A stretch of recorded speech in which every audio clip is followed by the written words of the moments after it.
I'm going to try this again. I recorded 12 minutes of video, and then the phone said couldn't capture media, and I lost it all. Told the whole story, and then I lost it. Anyway, I've shaved my face and everything, and I've trimmed my hair, my head hair, and all that today. I was feeling ambitious, and just because I'm a hobo, there's no excuse to look as scruffy as I do look sometimes these days. So I decided to trim it all, shave it all down, and get rid of it. Anyway, what I want to do is I want to tell the story of my great aunt Verna. She was my grandpa's sister, and she was a little older than him. She was 4 years older than my grandpa. Verna. Well, I'll tell you a little background anyway. My grandpa and Verna and the other children there were 12 children in the family in all. Great-grandpa, who was also named Tom, like me, Great-grandpa Fournier, he died in 1919 from the Spanish flu. And my great-aunt Verna remembered when he died. Now, my grandpa was only a few months old. He was just a little baby when Great-grandpa Fournier died, when his dad died. He never knew his father, really, because he was just a baby, He was the youngest of all the children.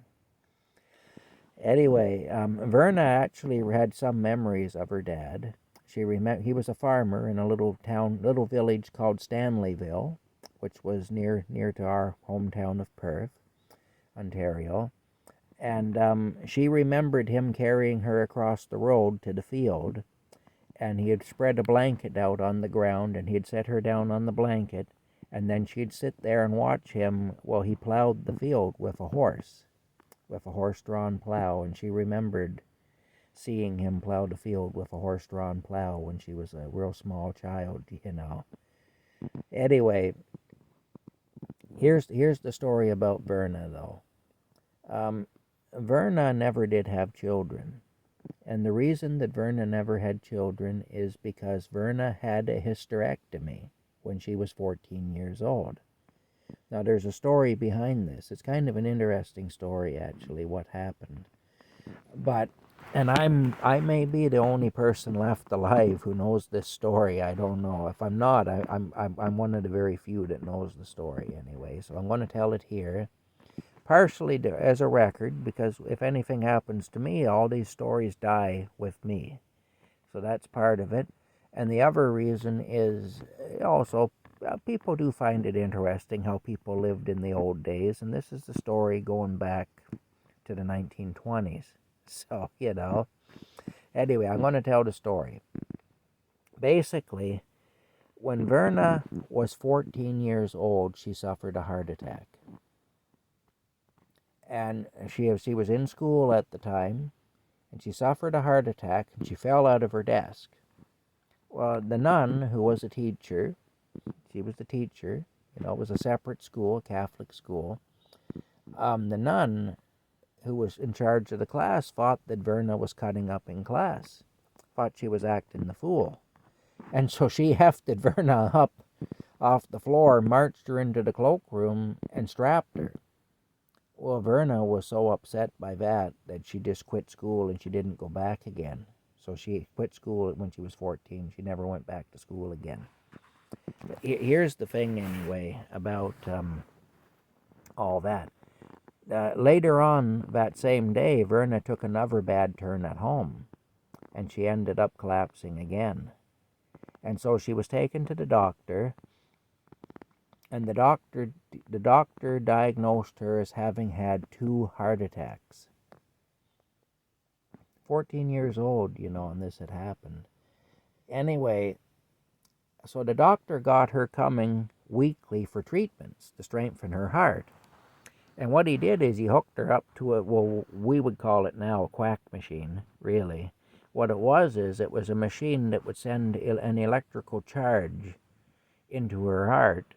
And the idea was that the electricity would strengthen her heart muscle and give her a stronger heart. Well, of course, what happened instead was it cooked her insides. It cooked her internal organs. Mainly what it did is it cooked her uterus. because they'd put these electrodes on her tummy, and I guess the idea was the electricity would travel up around her heart muscle. And anyway, it didn't work that way, and ended up that it just cooked her uterus. And so she had to have a hysterectomy. But I mean, our family was very Catholic, and my great grandmother, whose name was Agnes, she was very devout Catholic, and it would have been a scandalous thing to her that her daughter would have a hysterectomy, especially when she had never borne any children. And so Verna couldn't tell her. And the only place you could get this surgery was in Montreal. In Canada at that time, it was big surgery, a hysterectomy.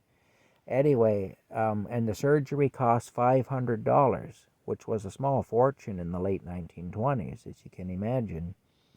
And Verna had to pay that. There was nothing free. She had to pay that. So what she did is she told her mom, my great-grandmother Agnes, she said she was going to Montreal to stay in Aunt Lena's place. Now, that was her aunt. It'd be, I guess, my great-great-aunt, because Verna was my great-aunt. And she said that she's going to Montreal to stay at Aunt Lena's. Aunt Lena was the rich relation. Every family had a rich relation, and in our family, that was Aunt Lena. Aunt Lena had married a banker, lived in Montreal, and what happened was Aunt Lena kept Verna there. Verna had her surgery. She learned how to speak French in the hospital. She could speak fluent French. And the reason for that was the nurses in there would not speak to you in English. So she had to learn French in order to survive in that situation, And she did. She could speak fluent French. When she got well enough that she could work, they got her a job in the hospital laundry, and she stayed at Aunt Lena's place, and she worked her debt off, her $500 debt off. That took her a couple of years. After that, she came home, and the thing about it is, though, Great-Grandma Agnes was no fool. And Great-Grandma Agnes was noticing things. And one day, Great-Grandma Agnes confronted Verna. And she said, why is it, the other girls get their monthly and they have stuff to wash out? Because there was no disposable anything back then. Back then, women, when they got their monthly period, they had reusable cloths that they wore as a pad, basically, And her sisters all had to wash stuff out, but she didn't, and her mom pointed that out. And she said, "Are you in the family way?" Which meant, "Are you pregnant?" Well, Verna was scandalized and offended by that suggestion, so she blurts out, "No, I'm not pregnant. I've had a hysterectomy." Well, Great-Grandma Agnes, she was not, Great-Grandma Agnes, she was not happy about that, as you can imagine. She went and got the priest and brought the priest to the house. Well, the priest talked to Verna, and he told Verna, he said, "You're useless. You're an empty vessel. It would have been better had you died. What good are you? You can't have kids. A woman who can't have kids. It'd be better if you had died." And Verna was so upset by that she left home that day. She was really mad at her mom, at Great-Grandma Agnes, and she left home. She ended up working at a rooming house at Christie Lake, which is a lake just on the other side of Perth. What it was they had the crew staying there, the CPR, Canadian Pacific Railroad crew, that were building the tracks through that area. And so she became the cook at that rooming house. She was 16 years old, and she was a cook in the rooming house cooking for all these men. And anyway, after a few years of that, she made up with her mom, and she came home. And her sister, my great-aunt Carmel, had her eye on this guy. She liked this guy, and she wanted to go out with him, and he wanted to go out with her. But he told her, he said, "I can't go out with you and leave my friend Bill at home." And Bill had just immigrated from England, from Yorkshire, England, and to Canada. And this guy and he were friends, and he said, "If I'm going to date you, you got to get a date for my friend, and we'll go on a double date. So Caramel bullied Verna into going out on this double date with this Englishman who she didn't know.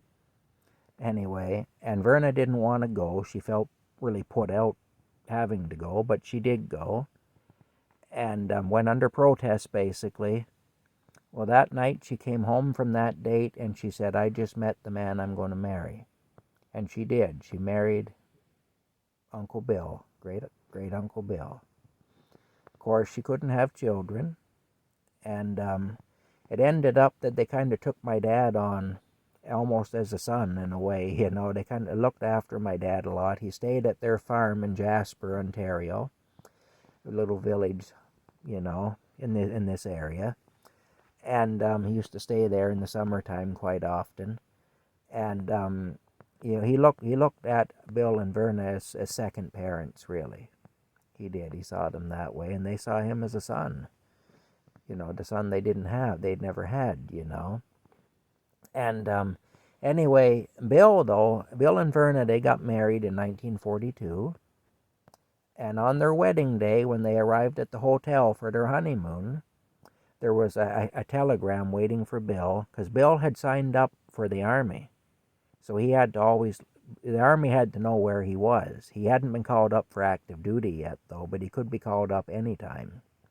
Anyway, there was a telegram waiting at the hotel when they got there that told him, you are called up. As soon as you get this, you need to proceed to such and such a place and report for active duty. So Bill had to leave that day. So that was their honeymoon, And then Bill ended up going overseas in 1942 and to fight in the war, and he didn't see Verna again. They didn't see each other again until 1946 when Bill came home. And that's, anyway, after that, Bill bought the farm in Jasper, and he stayed there. They stayed there until 1968, but Bill's health was failing. He had cancer. So they sold the farm and they moved into Perth, into town. And Bill was sick with cancer for 10 years before he died. Bill died in 1978. He passed away in 1978 from cancer. Aunt Verna lived on until 1994, at which time she also passed away. She had breast cancer, Verna did. She passed away from breast cancer. Anyway, that's the story of my Aunt Verna and my Uncle Bill. Bill and Verna, well, Bill's last name was Yaros. That was his last name, Yaros. Bill Yaros. And so that's the story of my great uncle and my great aunt there, Bill and Verna Yaros. Anyway, I hope you're all having a good evening. Hope this phone doesn't get any more gremlins. It cut me off the last time and didn't even save what I'd done. So I'm going to turn it off now because I figure I'm playing with fire here, keeping it going. It may do another dirty trick on me. So hope you're all having a good night. Bye-bye for now.